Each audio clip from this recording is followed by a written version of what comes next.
اعوذ باللہ من الشیطان الرجیم، بسم اللہ الرحمن الرحیم۔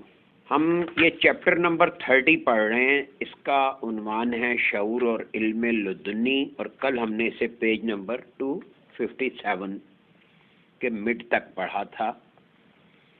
اس میں یہ بتایا گیا کہ علم حصولی، علم حضوری اور علم لدنی یہ کیا چیز ہے۔ اب علم لدنی کی وضاحت کرنے کے بعد حضور مرشد کریم یہ بتا رہے ہیں کہ کائنات 4 دائروں میں متحرک ہے۔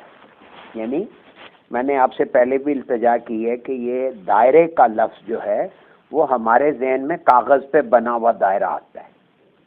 ذرا اس سے ذہن کو اٹھا کے آپ اس کو ایک گلوب سمجھیں، روشنی کا ایک گولا، ایک گلوب۔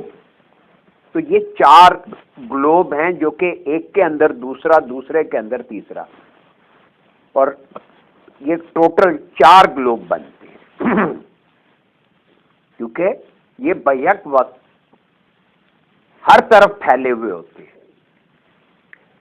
مثلاً ایک گلوب جو ہے وہ وہمہ کا گلوب ہے۔ اگر آپ سب سے اوپر والے گلوب کو لیں تو وہ سب سے اوپر وہمہ کا ہے، پھر اس سے نیچے اندر خیال کا ایک سفیر ہے، سفیر، اسے انگریزی میں سفیر کہتے ہیں، یعنی کہ پوری اس کی رینج چاروں طرف۔ پھر اس سے نیچے تصورات کا ہے، پھر اس سے نیچے احساسات کا ہے، پھر اس کے اندر یہ مادی اجسام آ جاتے ہیں۔ ٹھیک ہے، تو یہ بیسیکلی یہ 4 دائروں میں متحرک ہے۔ ان دائروں کا ہر زاویہ الگ الگ معنی رکھتا ہے۔ پھر ان دائروں کا ہر زاویہ، یعنی دائروں پہ ہر سپاٹ جو ہے وہ ایک اینگل کریٹ کرتا ہے، اور وہ ہر جگہ اس کا ایک ڈیفرنٹ میننگ ہے۔ اب ان دائروں کے 2 رخ متعین ہیں، یعنی 2 رخ سے کیا مراد ہے کہ ہر جو سفیر ہے وہ اس کی 2 سطحیں ہیں۔ ایک اس کے انر سائڈ سے، جب آپ اندر سے اوپر کو دیکھتے ہیں تو جو دائرے کی نیچے جیسے سیلنگ ہے وہ دکھ رہی ہے، اور دوسرے اس کے اوپر کی روف ہے۔ ایک سیلنگ ہے، ایک روف ہے، یعنی ہر دائرہ اس طرح سے ہے۔ تو ایک دائرہ، ایک رخ جو سعودی حرکت ہے، یعنی وہ اوپر کو چڑھ رہی ہے، اور دوسری حرکت وہ ہے جو نزولی ہے، یعنی نیچے کو آ رہی ہے۔ یعنی وہاں سے یہ دائرے کے 2 رخ ہیں، یعنی کہ دائرے میں پھر 2 سطحیں ہو گئیں، اور 2 رخ یہ ہوئے کہ ہر دائرے سے اطلاعات نیچے کو بھی فلو کر رہی ہے اور اوپر کو بھی فلو کر رہی ہے۔ ان دائروں کے دوسرے زاویوں کے الگ الگ 4 نام یہ ہیں، یعنی کہ ایک اور زاویے سے اگر ہم انہی 4 دائروں کو، یہ وہمہ، خیال، تصور اور احساس، ان کے 4 نام نئے آ رہے ہیں، تو بتا دیا کہ اگر دوسرے زاویوں کے الگ الگ 4 نام کہیں۔ پہلے زاویے کا نام ہے راہ، یہ وہمہ کو راہ کا، یہ روح سے اوپر کا درج ہے۔ دوسرے زاویے کا نام ہے روح، تو تیسرے زاویے کا نام ہے رویا، اور چوتھے زاویے کا نام ہے رویت۔ اب ان کے لفظی مطلب سن لیجئے۔ راہ کہتے ہیں ہوا کے جھونکے کو، روح کہتے ہیں یہ بھی ایک بریتھ، یعنی کہ ایک سانس کی طرح جو ہوا کا سلسلہ چل رہا ہے اس کو کہتے ہیں۔ ان کے لفظی مطلب بتا رہا ہوں۔ رویا کہتے ہیں خواب کی حالت میں جو ہم دیکھتے ہیں۔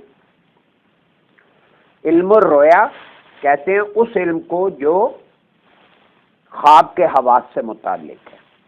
اب چوتھے زاویے کا نام ہے رویت۔ رویت کہتے ہیں مادی آنکھوں سے کسی چیز کو دیکھنا، جیسے رویت ہلال کمیٹی آپ نے سنا ہے، یعنی ہلال کو آنکھوں سے دیکھنے کی کوشش کا نام رویت ہے۔ تو یہ دیکھیں کہ یہ راہ، روح، رویا اور رویت، اب یہ 4 اوصاف جو ہیں یہ لاشعور سے تعلق رکھتے ہیں۔ جب راہ میں تغیر ہوتا ہے تو زمانی مکانی فاصلے معدوم ہوتے ہیں۔ راہ یعنی وہمہ کہاں سے کریٹ ہو رہا ہے؟ وہ تجلی سے اوپر صفات کا زون ہے نا۔ تو راہ میں سفر کرنے والے مسافر کو خد و خال نظر نہیں آتے۔ اب یہاں پہ اس جملے کو سمجھیں کہ وہاں پہ ڈائمینشن تو ہیں نہیں. کیا نہیں ہے؟ ابعاد نہیں ہے، ڈائمینشنز نہیں ہے، لہذا خد و خال بھی نہیں ہوتے. اب آپ غور کریں کہ ایک چیز کو دیکھ کر آپ کو اس کے پورے خد و خال نظر آئیں. مثال میں لگوں دینے، اس پہ سوچئے گا. آپ بیج دیکھتے ہیں، فرض کریں آپ نے مالٹے کا بیج دیکھا. اب مالٹے کے بیج کو دیکھ کر آپ کے ذہن میں پورا درخت ابھرا، لیکن اس کے خد و خال نہیں ہے. آپ کے سامنے ایک سفید پلاہٹ لیے ہوئے سفیدی مائل یا پلاہٹ والا کلر جو ہوتا ہے پیل سا، وہ اس کی سکن کا کلر ہے. آپ اس بیج کو دیکھ رہے ہیں اور ذرا سا اس کے اندر مطلب اگر سوچیں تو اس کے اندر پورا پودا، پورا درخت چھپا ہوا ہے، مالٹے کا یا لیمو کا جو بھی بیج ہے. ٹھیک ہے؟ تو اب راہ میں سفر کرنے والے کو خد و خال نظر نہیں آتے. راہ میں جب حرکت ہوتی ہے، یعنی راہ میں جب حرکت ہوتی ہے تو اس کا نام روح ہے. اب روح کی درجے پہ زمانی اور مکانی فاصلے پیدا ہو جاتے ہیں، یعنی اسے خیال کہتے ہیں. ٹھیک ہے؟ یہ بات میں بار بار آپ کو شروع سے عرض کیے چلا رہا ہوں. اس سے انشاءاللہ آپ کو یہ کتاب کو سمجھنے میں بہت سہولت ہو جائے گی کہ راہ جو ہے یہ اصل میں وہمہ کا درجہ ہے، وہاں پہ خد و خال نہیں ہوتے. اس میں جب حرکت مزید مطلب ڈاؤن ورڈ اس کا تنزل ہو رہا ہے نا، اوپر سے نیچے کو آ رہا ہے، تو اس میں زمانی اور مکانی فاصلے پیدا ہو جاتے ہیں. مثلا اب حضور مثال دے رہے ہیں کہ اگر ہم کسی شخص کے سامنے سورج کا نام لیں تو آنن فانن اس کے ذہن میں سورج کا عکس گزرتا جائے گا.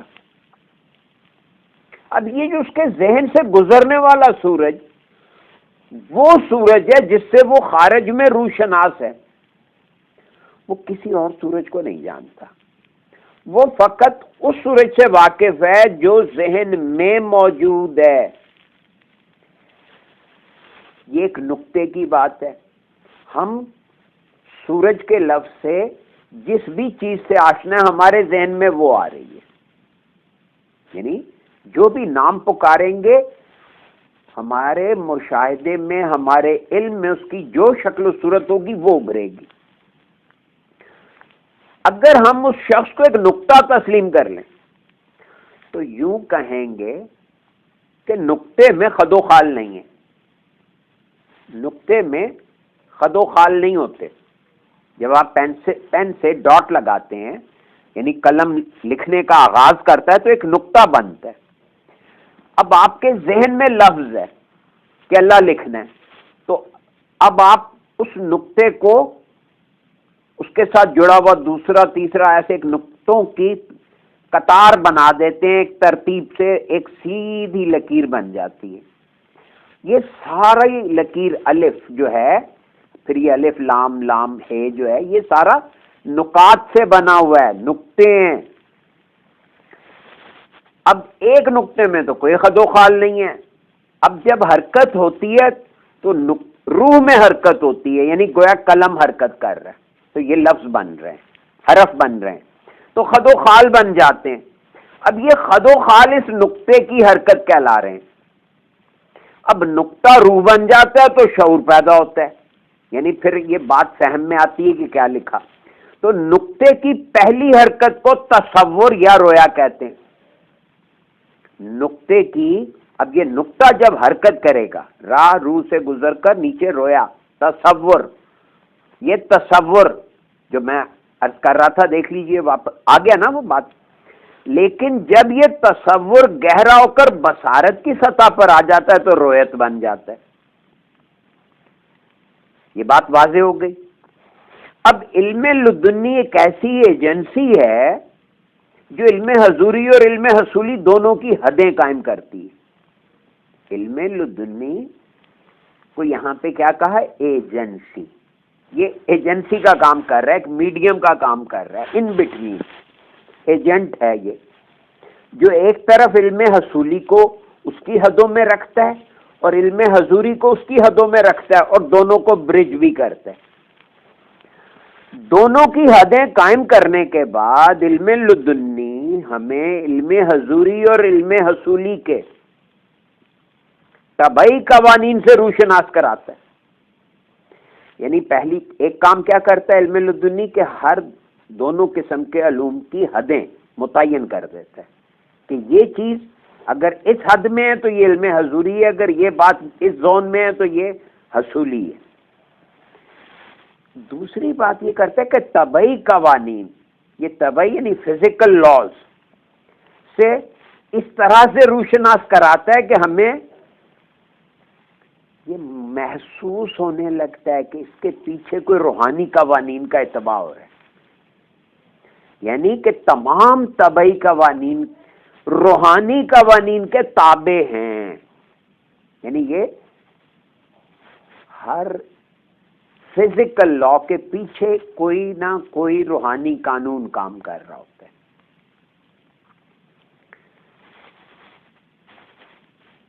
اب اگلی بات ادراک اور شعور۔ اب ادراک کیا ہے اور شعور کیا ہے؟ اب یہ جو آپ نے 4 دائروں کا تذکرہ اب اوپر پڑھا، اس میں پہلا دائرہ لاشعور ہے، یعنی راہ کا دائرہ لاشعور ہے۔ دوسرا دائرہ ادراک ہے، دوسرا دائرہ جس کو روح کہا گیا ہے وہ ادراک ہے۔ اب یہاں پہ جو ہمیں اس کتاب کو سمجھنے میں دشواری ہوتی ہے وہ یہ کہ ہم ایک ہی چیز کو مختلف ناموں سے جب متعارف ہو رہے ہوتے ہیں تو ہم پزل ہو رہے ہوتے ہیں کہ ابھی تو یہ کہا تھا تو ابھی یہ کیوں کہہ رہے ہیں۔ اصل میں بات کی تہ تک پہنچنے کے لیے ضروری ہے کہ ہم اسے ذہن نشین کر لیں۔ لہذا جب آپ یہاں پہ دیکھ رہے ہیں کہ اب یہ پہلے دائرے کو لاشعور کہہ رہے ہیں تو دوسرے کا نام رکھ رہے ہیں ادراک، تو گویا روح کیا ہوئی؟ ادراک کا دوسرا نام روح ہے، لیکن ہمارے ہاں روح کسی اور چیز کو مانتے ہیں، وہ کوئی، حالانکہ یہ ادراک کا دوسرا نام ہے کہ آپ کو کسی چیز کا ادراک ہے۔ اگر آپ صرف جان رہے ہیں یا صرف دکھ رہی ہے یا صرف محسوس ہو رہی ہے، غور کریں کیا بتا گئے۔ ایک چیز ہے لاشعور، وہاں خد و خال نہیں ہے۔ دوسرا ہے ادراک، یعنی آپ کسی چیز تک کیسے پہنچے۔ پھر تیسرا دائرہ تصور ہے، یعنی اس میں خد و خال بن گئے۔ چوتھا دائرہ خود شے ہے، یعنی اس کے فزیکل خد و خال اور زمانی اور مکانی ٹھوس پنا سب کچھ موجود ہے۔ اب پہلی سطح کائنات اور افراد کائنات کے اندر بہت گہرائی میں واقع ہے۔ اب یہ جو 4 گلوب بتا رہا تھا، اب اس کو کبھی یوں بتایا جاتا ہے کہ یہ بڑا دائرہ باہر ہے، یعنی لاشعور باہر محیط ہے۔ جب لفظ محیط آتا ہے تو وہ باہر دکھتا ہے، لیکن جب یہ کہا جاتا ہے کہ یہ بہت گہرائی میں ہے، اب 2 چیزیں ہیں نا، ایک ہے کہ عرش اللہ جو ہے وہ عرش پہ ہے، دوسرا نحن اقرب من حبل الورید، نحن اقرب علیہ من حبل الورید، اور یہ دوسرا تمہاری رگے، تو یہ 2 زاویے ہیں، یہ 2 زاویے ہیں۔ کبھی چیز کو باہر سے دکھایا جاتا ہے اور کبھی اندر سے باہر کو، تو یہ 2 زاویے، اس کو کنفیوژن کو دور کر لیجئے کہ کائنات کی پہلی سطح کائنات اور افراد کائنات کے اندر، یعنی اب اس صورت میں یہ پہلا دائرہ جو ہے یہ سب سے اندر ہے، یعنی لاشعور کا دائرہ سب سے اندر ہے، راہ جو ہے وہ سب سے اندر ہے، پھر اس کے اوپر روح کہلا رہی ہے، اس سے اوپر کا زون رویا کا ہے، اس سے اوپر کا زون رویت کا ہے۔ اس لیے کہتے ہیں آپ اپنے اندر دیکھیں، اللہ تو آپ کے اندر بستا ہے۔ جب یہ جملہ کہا جاتا ہے تو اصل میں ادراک کے 2 زاویے ہیں، اور چونکہ دونوں سے واقف ہونا ضروری ہے، اس لیے اللہ رب کریم کبھی کہہ رہے ہیں کہ ثم استوی علی العرش، کہ میں عرش پہ متمکن ہوا، اور دوسرا کہا کہ نحن اقرب علیہ من حبل الورید، کہ ہم تو تمہاری رگے جاں سے بھی قریب ہیں۔ اب جو سوچنے والے لوگ ہیں ان کے لیے یہ بڑا کنفیوژن ہو جاتا ہے کہ یہ کیا چکر ہے، کبھی کہتے ہیں میں باہر ہوں، کبھی کہتے ہیں میں اندر ہوں۔ اصل میں اللہ یہ بتا رہا ہے کہ میں ہر طرف میں ہی میں ہوں۔ تو جب یہ بات واضح ہو جائے گی تو آپ کو کبھی بھی یہ دشواری نہیں رہے گی کہ گہرائی میں سوچنا یا اوپر بلندی کی طرف صعود کرنا۔ جب ہم صعود کر رہے ہیں تو اصل میں ہم سمجھ رہے ہیں کہ اب یہ اندر کے نقطے سے لہر باہر کو جاری نزول ہے، یعنی اندر سے جو لہر جب راہ کو آپ انر موسٹ سرکل یا سفیر مان لیتے ہیں تو اس سے ڈسیمینیٹ ہونے والی انفارمیشن جو ہے، اس سے پھیلنے والی انفارمیشن جو ہے وہ اصل میں نزول کر رہی ہے۔ وہاں پہ لفظ نزول ہی آئے گا۔ اب ہمارے ذہن میں نزول ہے کہ کوئی چیز اوپر سے نیچے آئے۔ اگر ہم اس طرح چار دائروں کو اندر باہر دیکھیں تو اب ہم باہر کھڑے ہیں تو وہ اندر والا دائرہ کر تو نزول رہا ہے لیکن ہمیں دکھ رہا ہے کہ یہ تو صعود کر رہا ہے۔ تو یہ جو کانسیپٹس میں کلیئرٹی نہیں ہو پاتی وہ اس وجہ سے ہے، ذہن الجھ جاتے ہیں۔ بہت تحمل سے، بہت اطمینان سے ایک بات طے کر لیجئے کہ ہر طرف اللہ ہی اللہ ہے، اندر بھی باہر بھی۔ اسی چیز کو قرآن نے عرش اور حبل الورید کی مثال دے کر واضح کیا۔ یہی صوفیہ کرام اس کو سمجھانا چاہتے ہیں۔ آگے ہم بنے ہوئے شعور کے ساتھ چونکہ ان کی باتوں کو سمجھنے کی کوششیں ناتمام کرتے رہتے ہیں، لہٰذا یہ چیزیں ہمارے لیے کیا ہو جاتی ہیں، مہمہ بن جاتی ہیں۔ ہم کہتے ہیں یہ تو بڑی مشکل بات ہے، زور نہیں لگاتے کہ بھئی ہم اپنا کانسیپٹ ایک دفعہ کلیئر کر لیں۔ اب دیکھیے کہ کائنات کی پہلی سطح، کائنات اور افراد کائنات کے اندر بہت گہرائی میں واقع ہے۔ اس سطح کے اوصاف کا علم تقریباً ناممکن ہے۔ اس سطح کی گہرائی میں کیوں ناممکن ہے؟ کیونکہ یہ بیسیکلی خالق کا زون ہے، اس لیے کہا تقریباً ناممکن ہے، یعنی اگر اللہ چاہے تو ہو بھی جاتا ہے۔ تو اگر اس سطح کی گہرائی میں کیا ہوتا ہے، مشیت میں نے اللہ کی مرضی۔ اب یہ اللہ کی مرضی جو ہے وہ وہاں براہ راست کام کر رہی ہے۔ البتہ وہ لوگ اس سطح کی صفات کو جان لیتے ہیں جو براہ راست مشیت کے تابع ہوتے ہیں، جو اللہ کی مرضی کو ریڈ کر لیتے ہیں اور اس کے براہ راست اس کے تابع ہو جاتے ہیں، پھر انہیں دنیا کی قطعاً پرواہ نہیں رہتی۔ تو اس درجے کا اس میں یکسوئی چاہیے۔ البتہ وہ لوگ اس سطح کی صفات کو جان لیتے ہیں جو براہ راست مشیت کے تابع ہوتے ہیں، یعنی اللہ کے ذہن کے تابع ہوتے ہیں۔ اب پہلی سطح کے عارف لوگوں کو، یعنی اس درجے کے علم رکھنے والے، جاننے والے لوگوں کو، عارف لوگوں کو کیا علم القلم سکھایا جاتا ہے۔ یہ علم القلم کے حامل ہوتے ہیں، یعنی یہ لوح محفوظ پہ لکھ سکتے ہیں، یعنی یہ اللہ کے ذہن کے تحت کام کرتے ہیں نا، تو لہٰذا اللہ میاں ان کو اپنا نائب ڈکلیئر کر دیتے ہیں۔ یہ ہوتے ہیں اصل میں نیابت الہیہ کے درجے کے لوگ۔ اب جو دوسری سطح ہے، پہلی سطح کے بعد یعنی اندر سے باہر کی طرف آتے ہوئے، تو دوسری سطح جب نزول کرتی ہے تو اس میں نئے نئے اوصاف شامل ہوتے ہیں۔ ان مجموعی اوصاف کا نام لاشعور ہے۔ لاشعور میں جب حرکت ہوتی ہے تو فرد کا شعور اس کا احاطہ کر لیتا ہے، اور اسی احاطے کا نام تصور ہے۔ یعنی اسی میں جب دوسری سطح یہ خیال ہو گیا تو اس میں پھر نئے نئے اوصاف شامل ہو جاتے ہیں، یعنی آپ خیالوں میں بہت کچھ نئے میننگز ڈال دیتے ہیں۔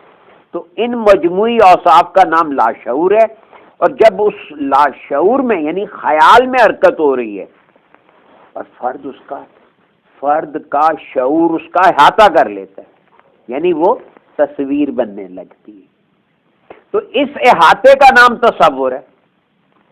اور جب تصویر اپنی سطح سے ابھر کر فرد کے سامنے آتی ہے، تصور اپنی سطح سے ابھر کر فرد کے سامنے آ جاتا ہے، تو شعور اپنے بالمقابل، یعنی شعور اپنے مقابل چیزوں کو دیکھنے لگتا ہے.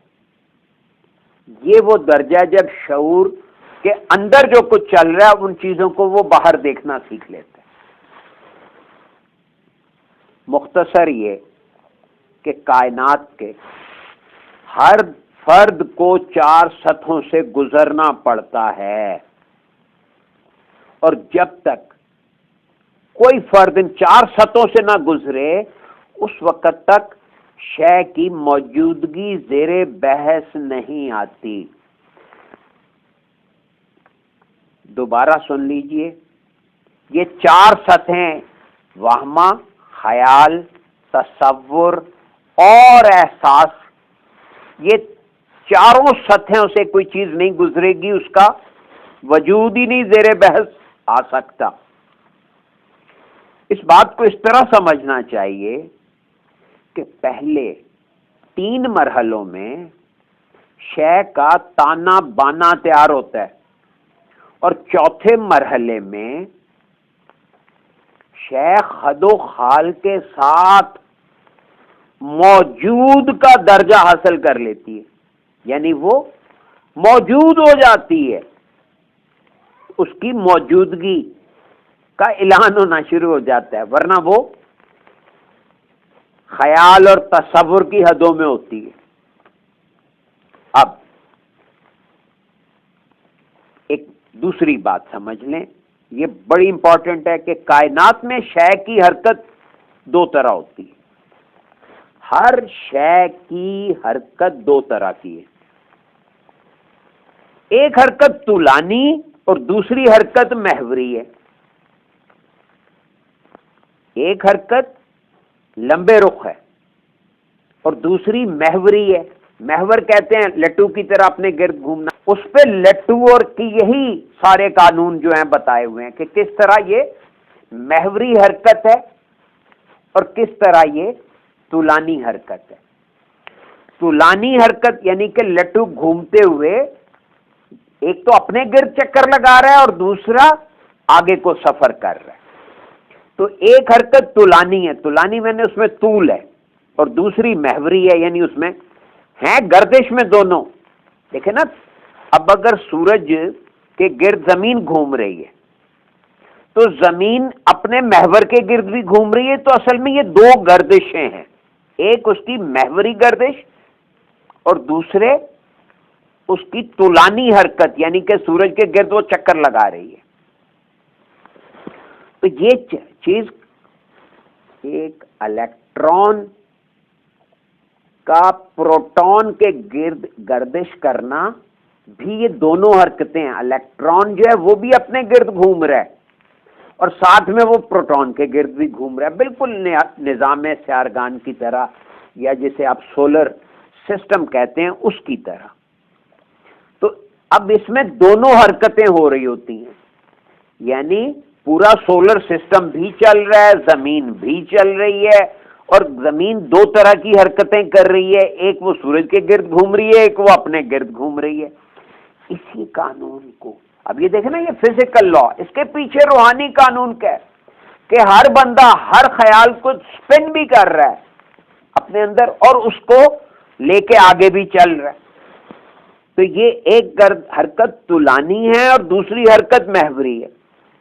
لیکن یاد رکھیں کہ یہ محوری حرکت جو ہوتی ہے یہ طولانی حرکت کے تابع ہوتی ہے. اب یہ دونوں حرکتیں طولانی ہو یا محوری ہو، ایک وقفہ ضرور ہوتا ہے. دونوں میں ایک وقفہ آتا ہے، اور یہ اصل میں وقفہ یہ ہے ٹائم. ہم ٹائم کو میئر کرتے ہیں ریفرنشل کوانٹٹی کے طور پہ، یعنی ہماری سوچ میں یہ ہے کہ زمین کی پوری ایک روٹیشن 24 گھنٹے ہے. اگر فرض کریں کہ ہم ایسی جگہ پہنچ جائیں جہاں زمین ہی نہ ہو تو وہاں ہم ٹائم کا کون سا یونٹ رکھیں گے؟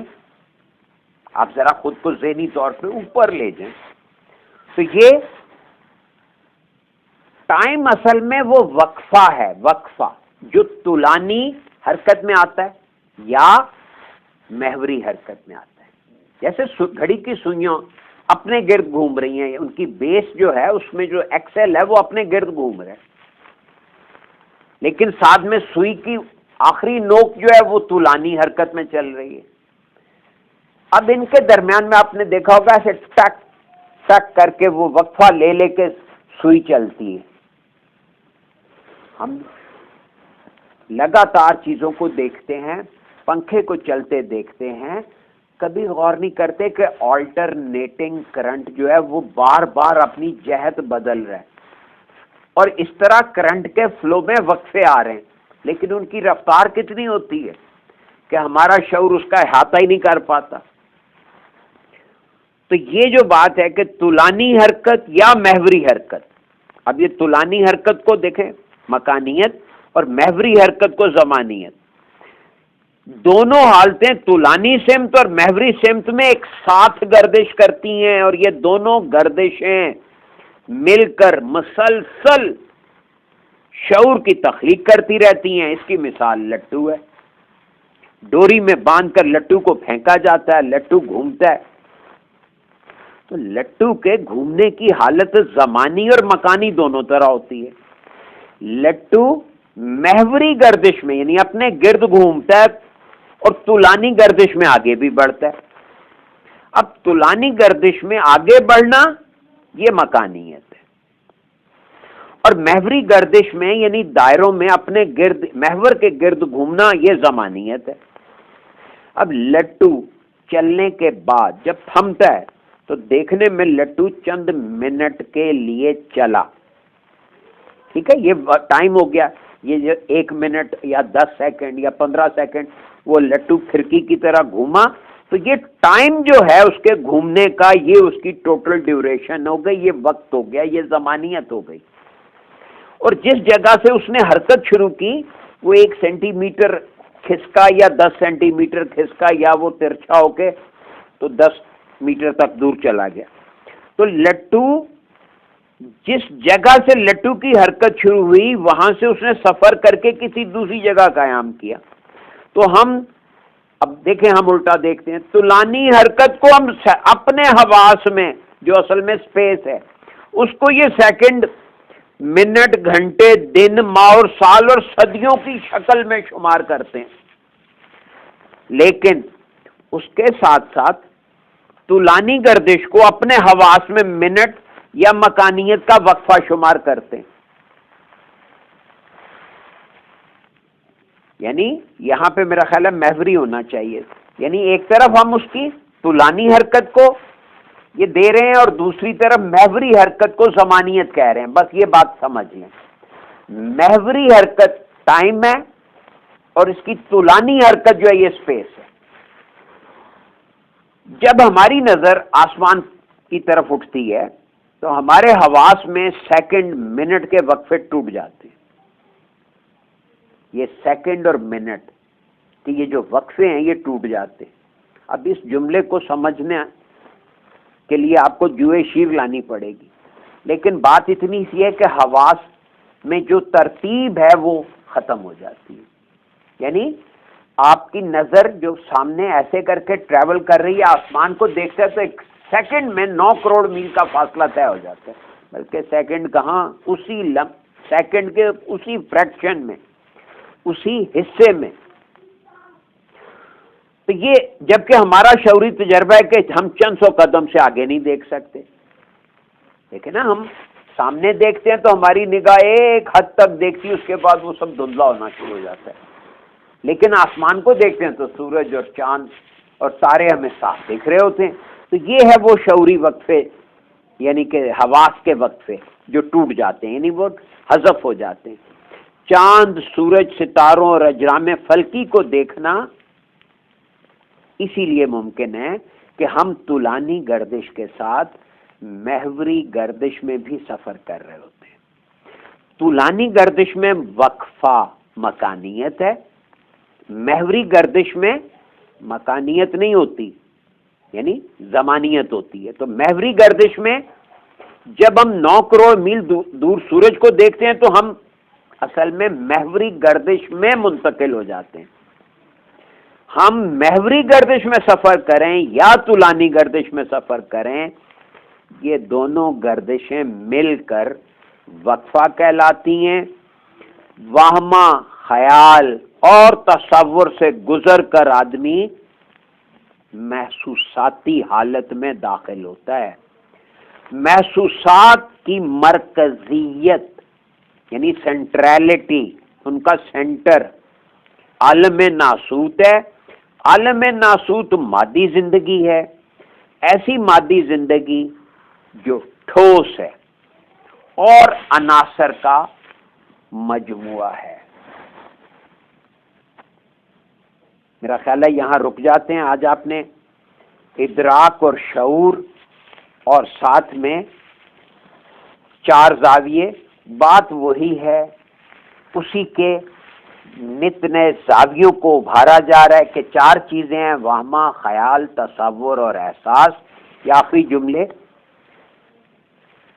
میں شروع سے اس لیے کہتا آ رہا تھا کہ یہاں تک آتے آتے یہ بات کنسالیڈیٹ ہو جائے، اور الحمدللہ مجھے یقین ہے کہ ایسا ہوگا کہ آپ کو اور ہمیں یہ بات ذہن نشین ہو جائے گی. یہاں رک جاتے ہیں، باقی انشاءاللہ کریں. ٹھیک ہے؟ تو یہ آج آپ نے زمانیت اور مکانیت کی بھی اصل سمجھ لی، یا اللہ کرے کہ سمجھ آ جائے. مرشد نے تو سمجھا دی. مرشد کریم نے یہ بتا دیا کہ طولانی حرکت جو ہے، لٹو کا گھومنا ذہن میں رکھیں، وہ اگر کسی سمت میں چل رہا ہے تو یہ اسپیس کور ہو رہی ہے، اور اگر وہ اپنے گرد گھوم رہا ہے تو یہ زمانیت ہے. اس جملے کو ذہن نشین کر بہت آسانی ہو جائے گی، بہت کچھ دکھے گا. پھر یہ جو ٹائم کا ہمارا کانسیپٹ ہے نا، گھڑی کی سوئیوں والا، اس سے ابالش کر دینا پڑے گا. اس سے، کیونکہ یہ مادی شعور کا نظام ہے، ہمیں اس سے اوپر اٹھ کے سمجھنا ہے کہ روحانی بندہ ٹائم کو کیسے دیکھتا ہے. وہاں تو ٹائم ہے ہی نہیں. ہم کہتے ہیں نہیں، وہاں ٹائم اور طرح کا، اس کے یونٹس اور ہیں، اس کی میئرمنٹ کا طریقہ اور ہے. ٹھیک ہو گیا سر؟ چلیں جی، اللہ تعالیٰ آپ کو بہت خوش رکھے جی. Thank you very much.